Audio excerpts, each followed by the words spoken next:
Thank you very much for complimenting me. I love you. അറിവിനെ അറിയുന്നവനെ അറിഞ്ഞാലേ ഒക്കത്തുള്ളൂ.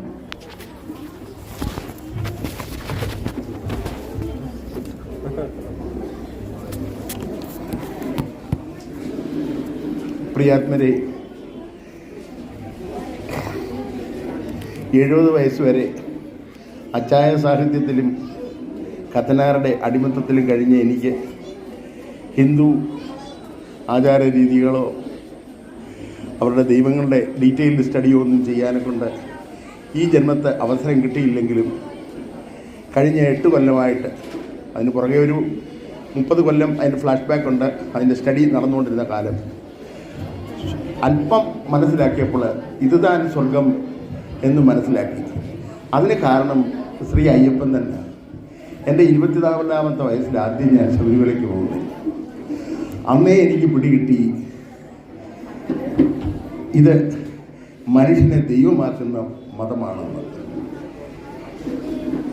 ഒരു Mediterranean മതം തുടക്കത്തിൽ ദൈവത്തിൻ്റെ അടിമകളായി മനുഷ്യരെ ചിത്രീകരിച്ചു. യഹൂദമതം, അതിൻ്റെ പിന്തുടർച്ചയായിട്ട് ഇസ്ലാമും അങ്ങനെ തന്നെ വന്നു. പക്ഷേ ക്രിസ്തുവിൻ്റെ വരവോടെ നീ അടിമയല്ല, നീ ദൈവപുത്രനാണ്, ദൈവത്തിൻ്റെ മകനാണ് എന്ന് പറഞ്ഞ് ഞങ്ങളെ സ്വർഗസ്ഥനായ പിതാവേ എന്ന് വിളിപ്പിച്ചു.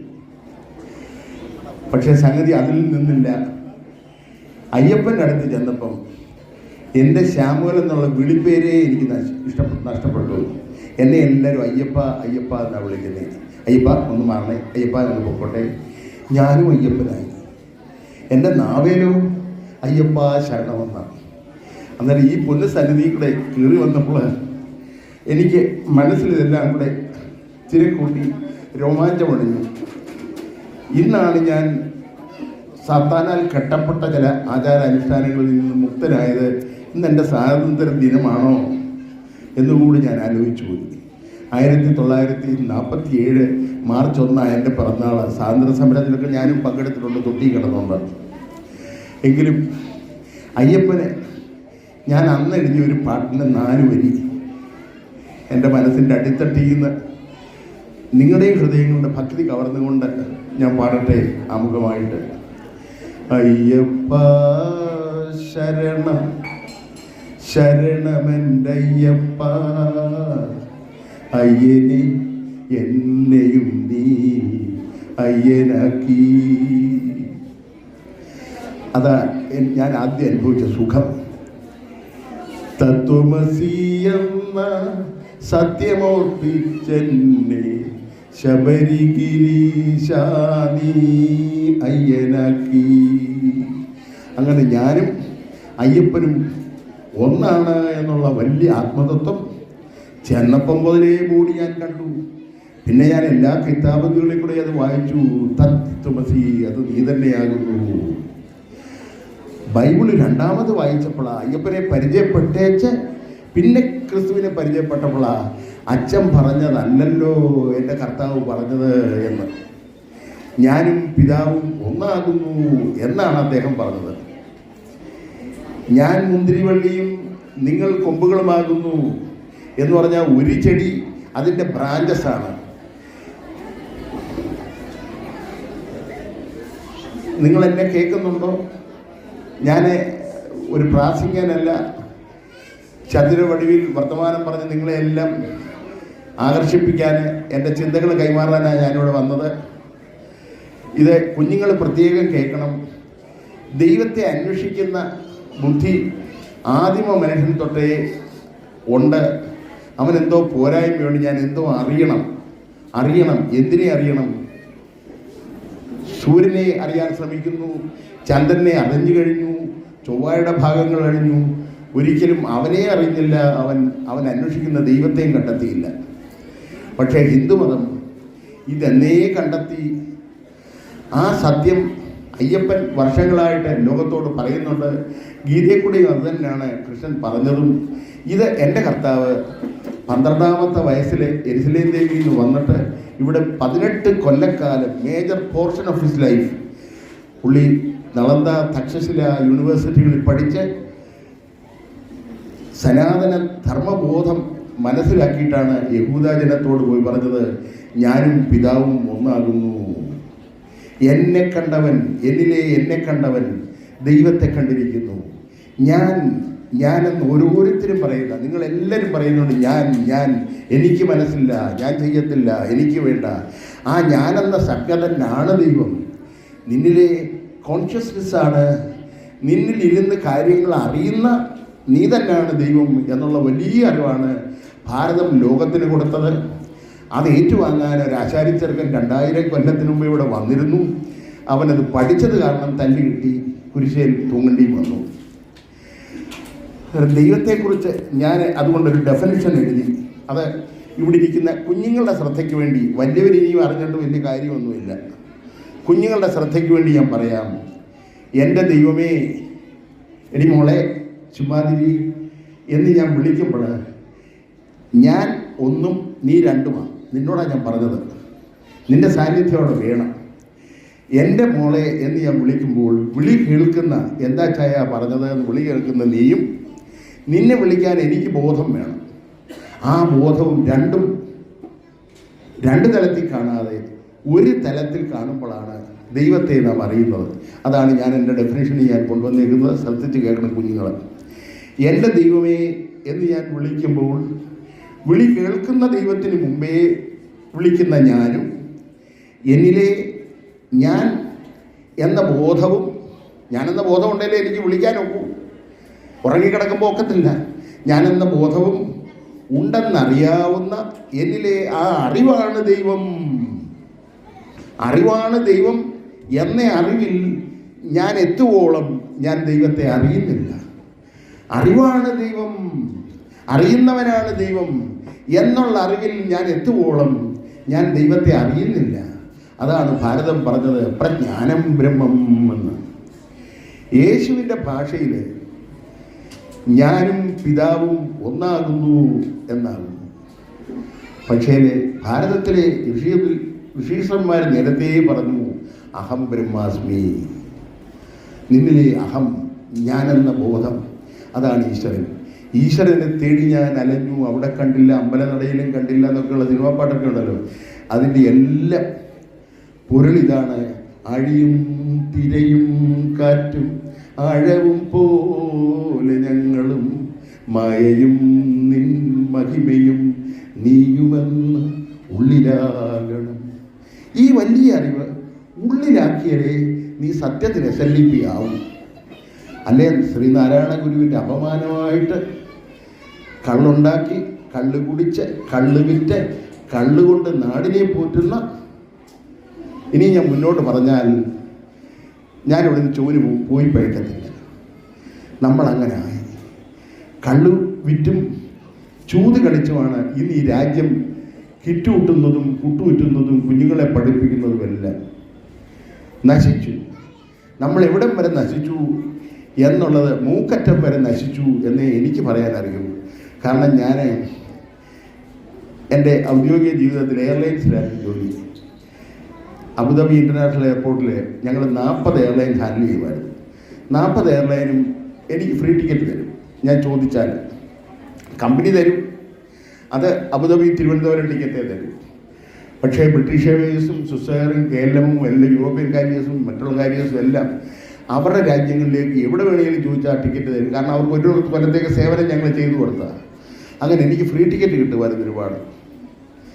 ആ ഫ്രീ ടിക്കറ്റ് കൊണ്ട് ഞാൻ 22 വേൾഡ് ടൂർ നടത്തി. 22 വേൾഡ് ടൂർ നടത്തിയപ്പോൾ 62 രാജ്യങ്ങൾ ഞാൻ കവർ ചെയ്തു. ഒരുപാട് ദേശങ്ങൾ കണ്ടു, ഒരുപാട് ആചാര രീതികൾ കണ്ടു, അനുഷ്ഠാനങ്ങൾ കണ്ടു. പിന്നെ ഇസ്ലാം എന്തുവാണെന്ന് ചോദിച്ചു പഠിക്കാൻ പറ്റി. അച്ചായൻ എന്നതാ പുട്ട് പറയുന്നതെന്നുള്ളത് കുട്ടിക്കാലം മുതലേ അമ്മ പഠിപ്പിച്ചെന്നെ ഒരു പരുവമാക്കി. അത് കഴിഞ്ഞ വിവേകാനന്ദൻ്റെ ജ്ഞാനയോഗം എനിക്ക് വായിക്കാനിടയായത്. അതിന് വിവേകാനന്ദൻ എന്നോട് പച്ചയ്ക്ക് പറഞ്ഞു, നീ ഒത്തിരി തപ്പുകയൊന്നും വേണ്ട, അച്ഛൻ്റെ ചന്തികീഴിലെങ്ങും അവിടെ ക്രിസ്തുവില്ല. ക്രിസ്തുവിനെ കാണുന്ന നീ ആദ്യം കൃഷ്ണനെ പോയി പരിചയപ്പെടുമ്പോൾ, കൃഷ്ണൻ്റെ ഗീത പഠിച്ചപ്പോൾ കൃഷ്ണൻ പറഞ്ഞ ആ തത്വമസി എന്നുള്ള വാക്കിൻ്റെ മറ്റേ വശമാണ് ശത്രുവിനെ സ്നേഹിക്കുക എന്നുള്ളത് എനിക്ക് മനസ്സിലാക്കാൻ അധികം സമയമെടുത്തില്ല. കാരണം ലോജിക്കലായിരിക്കണം നമ്മുടെ ചിന്തകളെല്ലാം. Half open door is half shut door, ഇല്ലയോ? പകുതി അടഞ്ഞ കഥ പകുതി തുറന്നതല്ല. ഈ അനുമാനത്തിലായിരിക്കണം നമ്മൾ ഓരോന്നും കണക്ക് കൂട്ടേണ്ടത്. കാരണം വിചാരം ചെയ്യണം. കാരണമില്ലാതെ ഒരു കാര്യമുണ്ടാവുന്നില്ല. കാര്യമുണ്ടോ അതിന് പുറകിലൊരു കാരണവുമുണ്ട്. ഈ സത്യങ്ങൾ മനസ്സിലാക്കാതെ ആരെങ്കിലും എന്തെങ്കിലും പറഞ്ഞ് സ്വർഗത്തിലേക്ക് ഞാൻ കൊണ്ടുപോകാം, സൽഭരണം ഞാൻ തരാം എന്ന് പറഞ്ഞാൽ അവനോട്ട് കൊടുക്കുകയും സ്വർഗത്തിലേക്ക് ഞാൻ കയറ്റാമെന്ന് പറഞ്ഞാൽ അവൻ്റെ കൂതാശയ്ക്ക് വേണ്ടി കൂതാശപ്പണം നിൻ്റെ പ്രയത്നവും നിൻ്റെ ശരീരവും നിൻ്റെ പാതിവൃത്യം വരെ കൊടുക്കുന്ന, കൂടുതലൊന്നും പോകുന്നില്ല. ഈ ദുഷ്ടജന്തുക്കളുടെ കയ്യിൽ നിന്ന് രക്ഷപ്പെടണമെങ്കിൽ നിങ്ങൾ തന്നെ വീണ്ടും വിചാരമുള്ളവരായിരിക്കണം. നിങ്ങൾ സ്വയം അറിയണം. സ്വയം അറിയാൻ ഇവിടുത്തെ സനാതന ധർമ്മബോധത്തിൽ നിന്ന് എൻ്റെ കർത്താവ് പഠിച്ച പ്രാർത്ഥനാശീലം, അതാണ് മെഡിറ്റേഷൻ. ഞാൻ കേരളത്തിൽ എൻ്റെ പ്രവാസി ജീവിതം കഴിഞ്ഞ് ആകെ കണ്ടത് മാതാ അമൃതാനന്ദമയുടെ മഠത്തിൽ പോയപ്പോൾ 45 മിനിറ്റ് പിൻ ഡ്രോപ്പ് സൈലൻസാണ്. ആ മൗനത്തിൻ്റെ ആഴങ്ങളിൽ അവനവൻ്റെ ഉള്ളിലെ ജീവാത്മാവിനെ കാണാനും കൊച്ചു വർത്താനം പറയാനും. അങ്ങോട്ട് പറഞ്ഞാൽ ഇപ്പം ഞാൻ വർത്താനം പറയുന്നതുകൊണ്ട് നിങ്ങൾക്ക് അവസരം കിട്ടുന്നില്ല. ഞാൻ നിർത്തിയാലേ നിങ്ങൾക്ക് വല്ലതും ഇങ്ങോട്ട് പറയാനുള്ളൂ.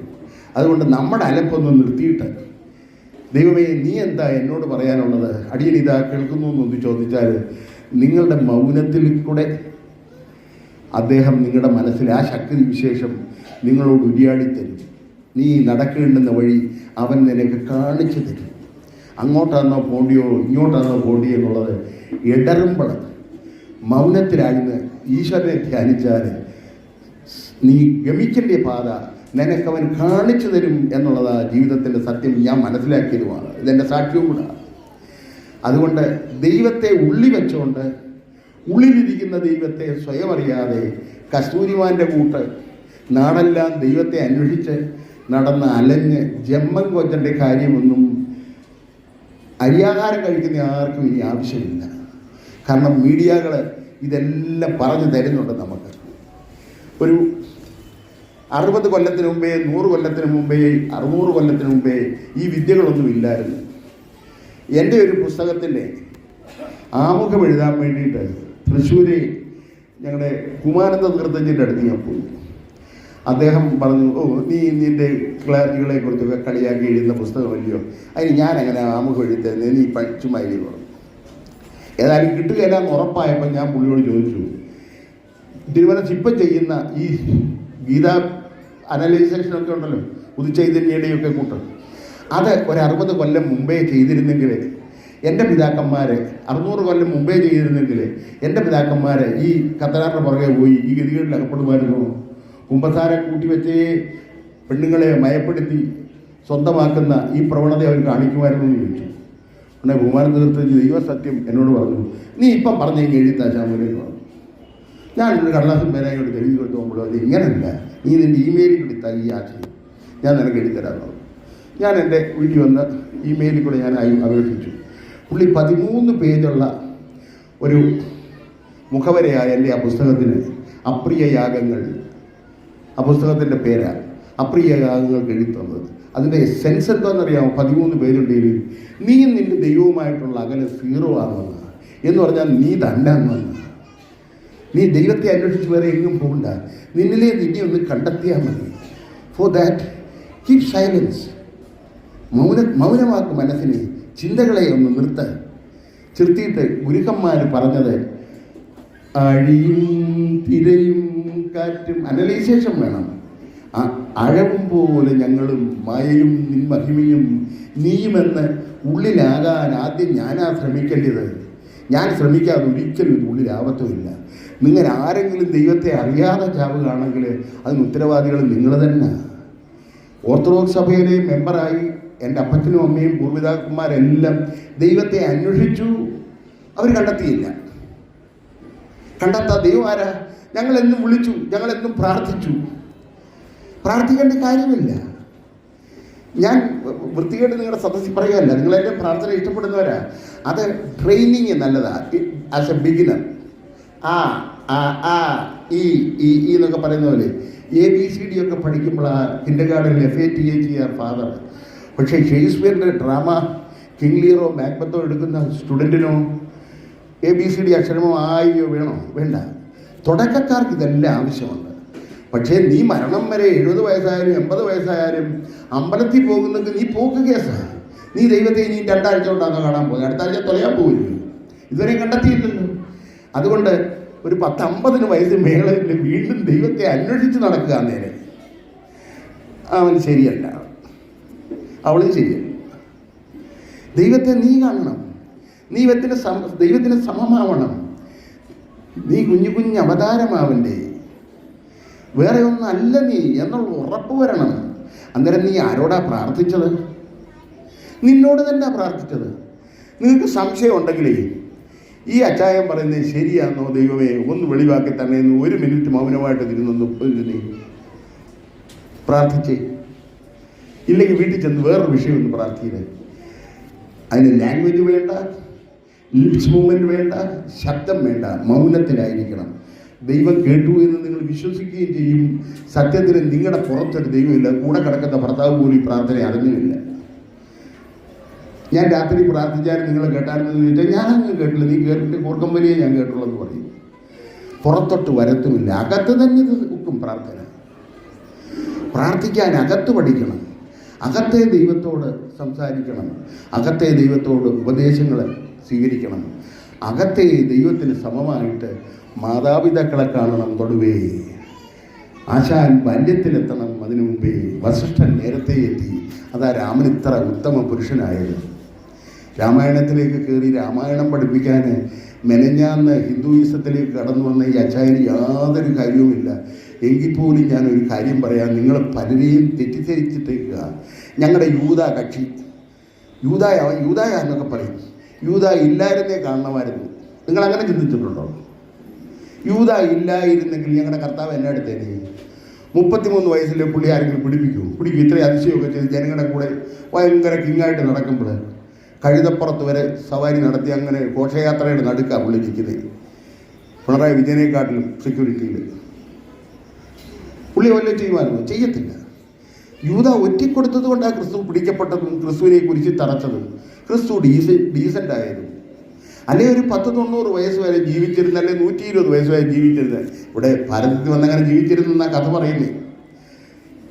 ചെറിയ ചുമയൊക്കെ വന്നിട്ട് വാർദ്ധക്യ സഹജമായ അസുഖം കൊണ്ട് മരിച്ചു പോയല്ലേ. ആ ഗതികേടിൽ നിന്ന് പുള്ളിയെ രക്ഷിച്ചത് യൂദായ. നിങ്ങൾ എന്നെ കേൾക്കുന്നുണ്ടോ? കുഞ്ഞു ഓടും, അടുത്ത കുഞ്ഞും ഓടും. ഞാൻ നിങ്ങളോടാണ് സംസാരിക്കുന്നത്. അന്നേരം ഈ കൈകൈകെ ഇനിയെങ്കിലും ഒന്ന് വെറുതെ വിടണം.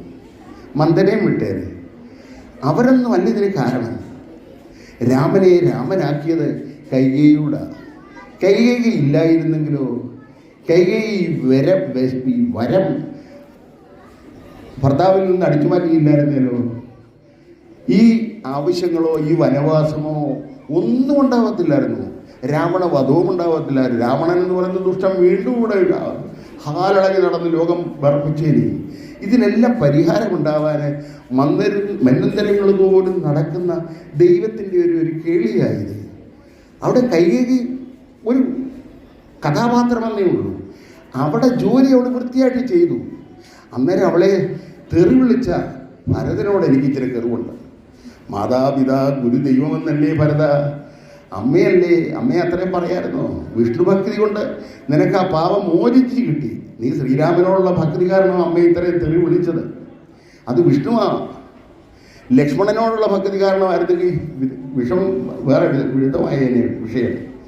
ഇത് ശ്രീരാമൻ വിഷ്ണുവിൻ്റെ അവതാരമായതുകൊണ്ടും ആ ദൈവത്തോടുള്ള ഭക്തി കാരണമാണ് അമ്മയെ വിളിച്ചതെങ്കിലും അമ്മയെ തെറി വിളിച്ചത് കാരണം ഭരതൻ്റെ രാജകീയ ഭക്തിയും ജ്യേഷ്ഠനോടുള്ള ഭക്തിയും ഒക്കെ എൻ്റെ മുന്നിൽ സീറോയാണ്. അതെൻ്റെ വ്യക്തിപരമായ ഇതാണ്. നീ എന്തിനാ അങ്ങനെ ചിന്തിച്ചെന്നൊന്നും നിങ്ങൾക്ക് എന്നോട് ചോദിക്കാൻ അവകാശമില്ല. അതെൻ്റെ മനസ്സിൻ്റെ സ്വാതന്ത്ര്യമാണ്. എന്നിലും നിന്നിലും വസിക്കുന്ന ദൈവം 2 വിധത്തിൽ ചിന്തകൾ തന്നു. അത് മനസ്സിൻ്റെ വാസനയാണ്, സംസ്കാരമാണ്. ഞാൻ പറഞ്ഞു വന്നത്, നമ്മളെ എഴുതിത്തള്ളിയ പല അധമന്മാരും ഈ പ്ലാനറ്റിന് അത്യാവശ്യമാണ്, കഥയിലും ആവശ്യമാണ്. അതുപോലെ നിങ്ങളോട് വേറൊരു കാര്യം ഞാൻ പറയാം. Smoking is injurious to health. നിങ്ങളെല്ലാം കേട്ടിട്ടുണ്ട്. ഞാനും ഇപ്പോൾ സിഗരറ്റ് വലിക്കുവാണെങ്കിൽ ഈ ഹാളിലിരിക്കുന്ന ഒരുപാട് പേർക്ക് അത് എഫക്റ്റ് ആകും. പക്ഷെ പ്രത്യേകിച്ച് എൻ്റെ അടുത്തിരിക്കുന്നവർ ചുമയ്ക്കാനും തുടങ്ങും. അത് അയൽവാസിക്ക് ആ ദ്രോഹം. പക്ഷേ രാമായണ പാരായണം കൊണ്ടുണ്ടല്ലോ അയൽവാസി രക്ഷപ്പെടത്തേ ഉള്ളൂ. അവൻ പലപ്പോഴായിട്ട് കേട്ട ഈ വായിച്ചവരെക്കാട്ടിലും ലക്ഷ്മണരേഖ എന്തുവാന്ന് ഇവിടുത്തെ അച്ചായന്മാർ മറന്നത് നിങ്ങൾ രാമായണ പാരായണം നിർത്തിക്കൊണ്ടാണ്. സീതയുടെ പാതിവൃത്യം എന്തുവാണെന്ന് ഇന്ന് ലോകത്തിൽ എത്ര അച്ചായന്റെയൊക്കെ അറിയാം. എന്തൊക്കെ ഞാൻ പറയുന്നില്ല. ഇതെല്ലാം നഷ്ടപ്പെട്ട് മൂല്യങ്ങൾ നഷ്ടപ്പെട്ടത് കുടുംബജീവിതത്തിൻ്റെ അപ്പൻ്റെ ഇംഗിതമനുസരിച്ച് അപ്പൻ പറയാതെ തന്നെ അപ്പൻ്റെ മനസ്സറിഞ്ഞ് പ്രവർത്തിച്ച രാമനുമൊക്കെ ഇവിടെ ഉണ്ടായത് പഠിപ്പിൽ നിന്ന്. അവരെ എന്താ പഠിപ്പിച്ചത്?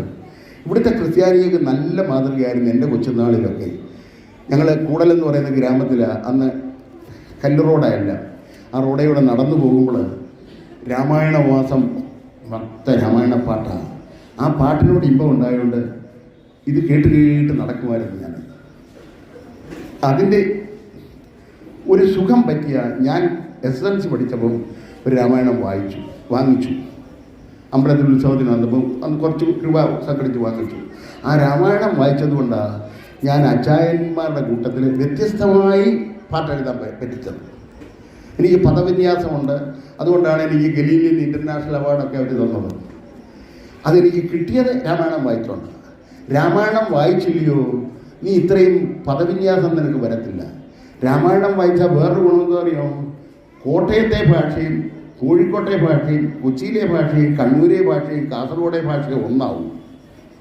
കാസർഗോഡുകാരൻ മലയാളി പറയുന്നത് കോട്ടയത്ത് തന്നെ വല്ല മുട്ടും പെട്ടു. മനോരമ പത്രവും ചന്ദ്രിക പത്രവും കൂടെ ഒരു മേശപ്പുറത്ത് വെച്ചാൽ ഏതാ മനുഷ്യനെ ദഹിക്കുന്നത്? ഭാഷയെ പോലും നമ്മൾ അന്യരായി. നമുക്ക് കോമൺ ആയിട്ടൊരു സംസാര ഭാഷ പോലും കേരളത്തിലില്ല. ഈ രാമായണം ഒന്ന് പഠിച്ചാൽ മതിയായിരുന്നു. ഈ രാമായണത്തിൻ്റെ പാരായണം നിന്നുകൊണ്ട് ഒരുപാട് ദോഷങ്ങൾ നമ്മുടെ കുടുംബങ്ങളിലുണ്ടായി. പാതിവൃത്യം എന്തുവാണെന്ന് 60കൾക്ക് മേളിൽ പോലും യൂറോപ്പിലെ ഒരു പെണ്ണിനും അറിയത്തില്ല. അതെന്നാ സമാനമാണെന്ന് ചോദിക്കുവാണ് പാതിവൃത്യം.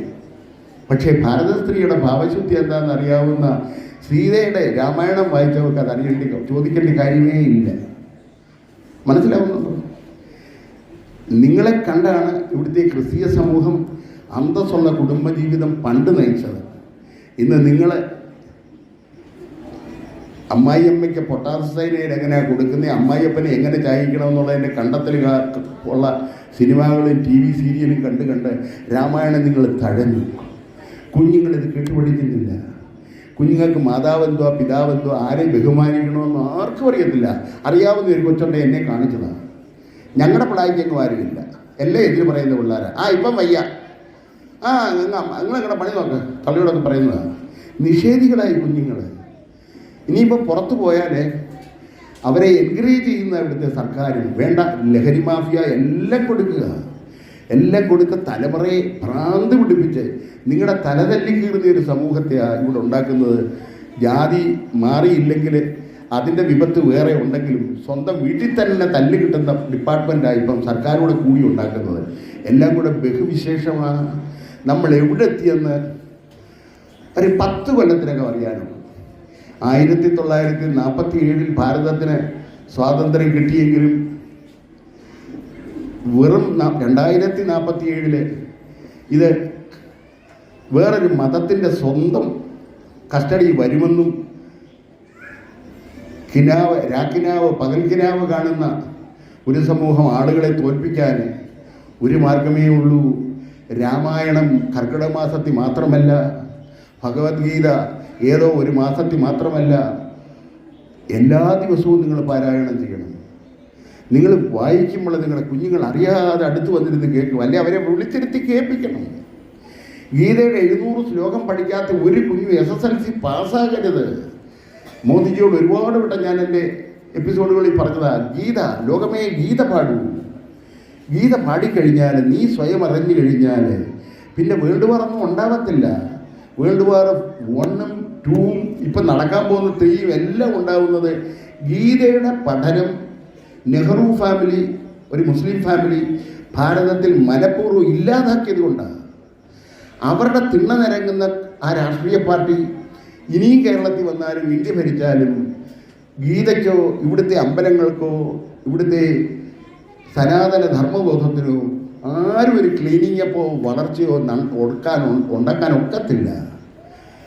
എത്ര ആയിരം അമ്പലങ്ങളെ തച്ചുടച്ച് കഴിഞ്ഞു, എത്ര നമ്മൾ പുനരുദ്ധരിക്കാൻ പോകുന്നേ. പുനരുദ്ധരിച്ചാൽ തന്നെ എത്ര നാളെ നിൽക്കും ഈ പടയെല്ലാം കൂടെ വീണ്ടും വന്ന് കൈകാര്യം ചെയ്താൽ? ഞാൻ നിങ്ങളെ ഭയപ്പെടുത്തുകയല്ല, ഭയപ്പെടാത്താതെ തന്നെ ഭയമില്ലാതെ നിങ്ങൾ ഇരിക്കുന്ന സമയത്ത് തന്നെ സുനാമി വന്നതുപോലെ ഉരുളുപൊട്ടിയതുപോലെ ചോരപ്പഴം നിങ്ങളുടെ മുന്നേ കൂടെ ഒഴുകും എന്ന് ഞാൻ പ്രവചിക്കുന്നുമില്ല. കേൾപ്പാൻ ചെവിയുള്ളവൻ കേൾക്കട്ടെ, കണ്ടറിയട്ടെ. കണ്ടറിഞ്ഞാലും നിങ്ങൾ പഠിക്കത്തില്ല. ഓരോ അനുഭവങ്ങൾ ഓരോ തടത്ത് വരുന്നു. ഇപ്പം ബംഗ്ലാദേശിൽ എന്താ നടക്കുന്നേ? അവിടെ നടക്കുന്ന വല്ല നിങ്ങൾക്കറിയാമോ? കാരണം മീഡിയകളിൽ ഇതാരും പറയത്തില്ല. സോഷ്യൽ മീഡിയയിൽ ചില ചില്ലത ലീക്ക് ചെയ്ത് വരുന്നുണ്ട്. ഇതാരാ അവിടെ ഉണ്ടാക്കിയെന്നറിയാമോ? അവിടുത്തെ ഭരണാധികാരി തന്നെ പറഞ്ഞു ഇത് അമേരിക്ക ഉണ്ടാക്കിയത്. അമേരിക്ക എന്തിനാണ് ഇത് ഉണ്ടാക്കുന്നത്? അത് ഇന്ത്യ പ്ലാൻ ചെയ്ത യുദ്ധമാണ്. മോദിജിയെ രണ്ടാമത് കൊണ്ടുവരാതെ ഇന്ത്യയിലെ ഈ പരാക്രമം കാണിച്ച് ഇന്ത്യയെ നല്ല വെടിപ്പാക്കാൻ പ്ലാൻ ചെയ്തിട്ടിരുന്നതാണ്. അതിനുവേണ്ടിയാ ഈ നെഹ്റു ഫാമിലിയുടെ തിണ്ണ നിരങ്ങുന്നത് ആളുകൾ. ഇവൻ്റെയൊക്കെ ചന്തി തേഞ്ഞാലും മോദിജി ജീവനോടിരിക്കുമ്പോൾ അല്ലെ ഇനി മോദിമാരുണ്ടാവും. അതല്ല, നിങ്ങൾ സ്ഥിരം ഉറക്കത്തിൽ നിന്നൊരു ചലനം നിങ്ങൾക്ക് കിട്ടുകയും ചെയ്തു. ആ കൂർക്കം വലിക്കുന്ന അവസ്ഥ, കിനാവ് കാണുന്ന ആ അവസ്ഥയിൽ നിന്ന് നിങ്ങളൊന്ന് മാറുകയും ചെയ്തിട്ടുണ്ട്. അതൊരു കൊല്ലമല്ലേ ആയുള്ളൂ, അത് പോരാ. നേരമില്ലേറെ എന്നാകിലും വേലകളേറെയൻ പാതയിൽ ഞാൻ അറിഞ്ഞു എന്ന് ഞാൻ പറയുന്ന പോലെ നിങ്ങളുടെ മുന്നിൽ ഒരുപാട് വേലയുണ്ട്. നിങ്ങൾ 4 ദിവസമേ മക്കളുടെ കൂടെ അമ്മയായിട്ടിരിക്കുന്നുള്ളവരും അവരെ ഭാരതത്തിൻ്റെ സംസ്കൃതി പഠിപ്പിക്കുക, രാമായണം പഠിപ്പിക്കുക, ഉത്തമ പുരുഷനാവട്ടെ. ഇപ്പം ഞാൻ പറഞ്ഞാൽ നിങ്ങൾക്ക് സൂഹിക്കത്തില്ല. നമ്മളിൽ എത്ര പേരുണ്ട് ഉത്തമ മക്കൾ? അപ്പൻ പറയാതെ അമ്മ പറയാതെ അമ്മയുടെ ഇഷ്ടം മനസ്സറിഞ്ഞ് ചെയ്യുന്ന എത്ര മക്കളുണ്ട്? രാമൻ്റെ കൂട്ട് വേണ്ട, അപ്പൻ പറഞ്ഞാൽ അനുസരിക്കുന്ന എത്ര മക്കളുണ്ട്? അവനെ മധ്യവനായിട്ട് കാണാം. മൂന്നാമൻ അധമൻ. അപ്പൻ പറഞ്ഞു, ആദ്യം മനസ്സില്ലാതെ പിന്നെ മനസ്സ് വന്ന് സെക്കൻഡ് തോട്ടി വന്നു പോയി ചെയ്തു. ഇനി വേറൊരു കൂട്ടരുണ്ട്, അവനെ സന്തതിയിൽ നിന്ന് വിളിക്കാനൊക്കാത്തതുകൊണ്ട് ഉച്ചരിതം അപ്പൻ്റെ എച്ചിലാണ്, ശരീരത്തിൻ്റെ എച്ചില്. അവൻ അപ്പനെ അനുസരിക്കത്തേയില്ല. ആ കാറ്റഗറിയിലല്ലേ നമ്മളിൽ നല്ലൊരു ശതമാനവും. അതുകൊണ്ട് കലിതകാല ഉച്ചരിതങ്ങളെ എന്ന് ഞാൻ നിങ്ങളെ വിളിച്ച് ആക്ഷേപിക്കുന്നില്ല. പക്ഷേ നമ്മൾ സ്വയം അറിവിലെത്തണം. അപ്പനെ അനുസരിക്കാതെ അമ്മയെ അനുസരിക്കാതെ അവൻ്റെ കൂടെ അവിടെ കൂടെ ഇറങ്ങിപ്പോയി പഠിപ്പും നിർത്തി എല്ലാം നിർത്തി കുടുംബത്തിനും നാടിനും സ്വശരീരത്തിനും ആത്മാവിനും തകർച്ചയുണ്ടാക്കുന്ന കൗമാര ബാല്യക്കാരെ നിങ്ങൾ അറിയണം. നിങ്ങൾ ഉച്ചരിതങ്ങളാണോ ഉത്തമ മക്കളാവണോ എന്ന്. ഉച്ചരിതങ്ങളായാൽ മതി. അപ്പൻ്റെ ശരീരത്തിൽ എച്ചിലായിരുന്നു ഞങ്ങൾ എന്ന ദുരഭിമാനം കൊള്ളാനാണെങ്കിൽ നിങ്ങൾക്ക് ഏത് ജിഹാദിലും പോകാം, ലവ് ഇല്ലേലും പോകാം. നിങ്ങളുടെ മനസ്സിൻ്റെ ആർത്തി എങ്ങനെ പോകുന്നോ അങ്ങനെ നിങ്ങൾ പോയിനെ. കാരണം നന്നാവുകയല്ല ഞാൻ അമ്മാവ തന്നണ്ട എന്ന് പറയുന്നതാണ് നിങ്ങളുടെ ശീലമെങ്കിൽ ഏത് ശാമുവൽ കൂടലിന് പറ്റും, ഏത് നാരായണ ഗുരുവിന് പറ്റും, ഏത് കൃഷ്ണന് പറ്റും, ഏത് വിവേകാനന്ദന് പറ്റും, ഏത് കൃഷ്ണന് നാരായണ ഗുരുസ്വാമിക്ക് പറ്റും? ആർക്കും പറ്റത്തില്ല. അനുഭവി രാജാ അനുഭവി. എനിക്കിതൊക്കെ പറയുമ്പോൾ സങ്കടമുണ്ട്. അമേരിക്ക ഇവിടെ 3 ശക്തികളായി ഇപ്പം മേജറായിട്ട് നിൽക്കുന്ന ലോകത്ത്. നിങ്ങൾക്കറിയാവുന്ന കാര്യമാണ്, എന്നാലും ഓർപ്പിക്കുക എൻ്റെ സങ്കടാവസ്ഥ. ചൈന, അതിൻ്റെ തൊട്ടടുത്ത് കിടക്കുന്ന ഇന്ത്യ, പിന്നെ അമേരിക്ക എത്ര സമുദ്രം കഴിഞ്ഞ് വേണം അങ്ങ് പോകാനെന്നറിയാമോ? 8 16 മണിക്കൂർ ഇങ്ങനെ ചുറ്റിയാലും നമുക്കവിടെ എത്താൻ വേണം. അത്ര ദൂരെ കിടക്കുക. അന്നേരം അമേരിക്കയുടെ ലോക ഇൻഫ്ലുവൻസ് ഇവിടെ സ്ഥാപിക്കണമെന്നുണ്ടെങ്കിൽ ഇന്ത്യ തകർന്നേലേ ഒക്കത്തുള്ളൂ. ഇന്ത്യയും ചൈനയും കൂടെ ഒന്നിച്ച് നിന്നാൽ പിന്നെ ഇന്ത്യ രണ്ടാമനാവും, ചൈന ഒന്നാമതുമാവും. അമേരിക്കയുടെ 1ാം സ്ഥാനം നഷ്ടപ്പെടും. അതുകൊണ്ട് ഇന്ത്യയെ കലാപം ഉണ്ടാക്കേണ്ടത് അമേരിക്കയുടെ ആവശ്യമാണ്. അതുകൊണ്ട് കോടാനുകോടി പൈസ ഇവിടുത്തെ രാഷ്ട്രീയക്കാർക്ക് കൊടുക്കും, അവരുടെ വീട്ടിൽ കൊണ്ട് കൊടുക്കും. ഇല്ലേ സ്വിസ് ബാങ്കിൽ അവരുടെ അക്കൗണ്ടിലോട്ട് റെമിറ്റ് ചെയ്ത് കൊടുത്തോളൂ. എന്തിനാ? നിങ്ങൾക്ക് കിറ്റ് തരാനും നിങ്ങളെ കൺവിൻസ് ചെയ്യാനും നിങ്ങളുടെ വോട്ട് ബാങ്ക് അടിച്ചെടുത്ത് ഭരണം കൈയാളാനും. സനാതന മതം ഒരിക്കലും ഇവിടെ വന്നൂടാ എന്ന് അമേരിക്കയ്ക്ക് നിർബന്ധമുണ്ട്. കാരണം ഇവിടെ കലഹമുണ്ടാവും. ഈശാവാസം ഇതം സർവം ലോകാ സമസ്ത സുഖിനോ ഭവന്തു എന്ന് പ്രാർത്ഥിക്കുന്ന ഒരിടത്ത് പിന്നെ ആയുധത്തിൻ്റെ കാര്യമില്ല, കലാപത്തിൻ്റെ കാര്യമില്ല, രക്തച്ചൊരിച്ചിലിൻ്റെ കാര്യമില്ല. അമേരിക്കയുടെ യൂറോപ്യൻ രാജ്യങ്ങളുടെ ക്രിസ്തീയ രാജ്യങ്ങളുടെ പണി എന്താണെന്ന് അറിയാമോ? ഇവിടെ മനുഷ്യനെ എങ്ങനെ കൊല്ലാം എന്നുള്ളതിൻ്റെ ആയുധ നിർമ്മാണം അവരുടെ മെയിൻ പ്രോഗ്രാം. യുദ്ധങ്ങളെ ഉണ്ടാക്കേണ്ടത് അവരുടെ അത്യാവശ്യം, എന്നാലേ അവരുടെ പ്രോജക്റ്റ് വിൽക്കാനൊക്കത്തുള്ളൂ. അവർ യുദ്ധങ്ങൾ ഉണ്ടാക്കിക്കൊണ്ടിരിക്കും. ലോകത്തെ പിടിച്ചുപറി എല്ലാം നടത്തിയ ഒരു ഇംഗ്ലണ്ട് ഇന്ത്യയെ ഈ പരുവാക്കി പോയെന്നുള്ളത് നിങ്ങൾക്കറിയാം. 300 കൊല്ലമേ വാണുള്ളിൽ ഇവിടുത്തെ കോഹിനൂർ വരെ അടിച്ചുകൊണ്ട് പോയി, സർവ്വതും പോയി. കൃത്രിമമായിട്ടൂടെ പട്ടിണി മരണങ്ങൾ ഉണ്ടാക്കി ലക്ഷക്കണക്കിന് ആളുകളെ കൊന്നിട്ടാണ് അവർ ഈ സമ്പത്തുണ്ടാക്കിയത്. ഇപ്പോൾ അമേരിക്ക പോയി 400 കൊല്ലമായുള്ള ആ രാജ്യം ഉണ്ടായിട്ട് അവർ ആ ക്രിസ്ത്യൻ ആറ്റിറ്റ്യൂഡ്, അത് ക്രിസ്തുവിൻ്റെ ആറ്റിറ്റ്യൂഡല്ല, അച്ചായ സാഹിത്യത്തിൻ്റെ ചർച്ചിൻ്റെ ആറ്റിറ്റ്യൂഡ്, യഹൂദൻ്റെ ആറ്റിറ്റ്യൂഡ്, അതാ ഇസ്ലാമും പകർന്നേക്കുന്നത്. ഈ 2 മതങ്ങളുടെ ടീച്ചിങ് ഇന്ത്യയിൽ ഉള്ളിടത്തോളം കാലം സനാതന മതം ഇവിടെ പുഷ്ടിക്കത്തില്ല. പക്ഷേ എനിക്ക് നല്ല വിശ്വാസമുണ്ട്, പുഷ്ടിക്കും, ഇത് വളരും. കാരണം നോട്ടഡാമിസ്റ്റ് പറഞ്ഞുപോയി, അദ്ദേഹത്തിൻ്റെ പ്രഡിക്ഷൻ ഇതുവരെ ഒന്നും തെറ്റിയിട്ടില്ല. 50 കൊല്ലത്തിനകം ഈ പ്ലാനറ്റിൽ ഏക മതമായിരിക്കും, ഏക മതവിശ്വാസമായിരിക്കും, അത് അദ്വൈത മതമായിരിക്കും. ലോക സമസ്ത സുഖിനോ ഭവന്തു. ഞങ്ങളെ രക്ഷിക്കണേ, ഞങ്ങളെ രക്ഷിക്കണേ, ഞങ്ങളെ രക്ഷിക്കണേ എന്നുള്ള പുണ്ണാക്ക പ്രാർത്ഥന നിർത്തിയിട്ട് ലോക സമസ്ത സുഖിനോ ഭവന്തു എന്ന് ഓരോ മനുഷ്യ ഹൃദയങ്ങളും പ്രാർത്ഥിക്കുന്ന കാലം വരുന്നു. അതിന് നിങ്ങൾ ഇനിയും കൂർക്കം വലിച്ചുറങ്ങാതെ ഉണരിന് ഉത്തിഷ്ഠത ജാഗ്രത പ്രാപ്യവര നിബോധത. ഞാനെൻ്റെ വാക്കുകൾ നിർത്തുന്നു. എന്നെ കേട്ടതിനും എന്നെ ഈ സദസ്സിൽ ആനയിച്ച് ഈ മഹത്തായ സന്ദർഭം എനിക്ക് തരാനും എൻ്റെ മനസ്സിൻ്റെ കുറേ വിതുമ്പലുകൾ നിങ്ങളോട് പറയാനും നിങ്ങളെ ശ്രദ്ധാപൂർവ്വം കേട്ടിരിക്കാനും ഒക്കെയുള്ള എൻ്റെ ഈ ഭാഗ്യത്തിൻ്റെ നിമിഷങ്ങൾ എനിക്ക് സമ്മാനിച്ച ഇതിൻ്റെ സംഘാടകരോട് ഓരോരുത്തരോടുമായിട്ട് എൻ്റെ നന്ദി നന്ദി നന്ദി നന്ദി.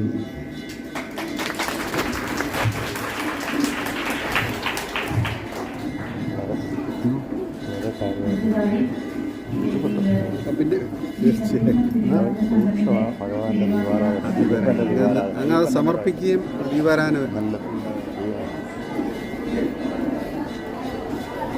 ഹരിദാസൊന്നും പറഞ്ഞില്ലല്ലോ.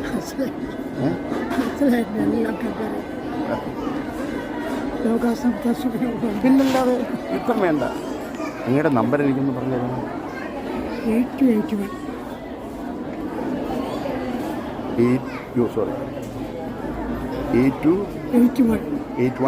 708 708 116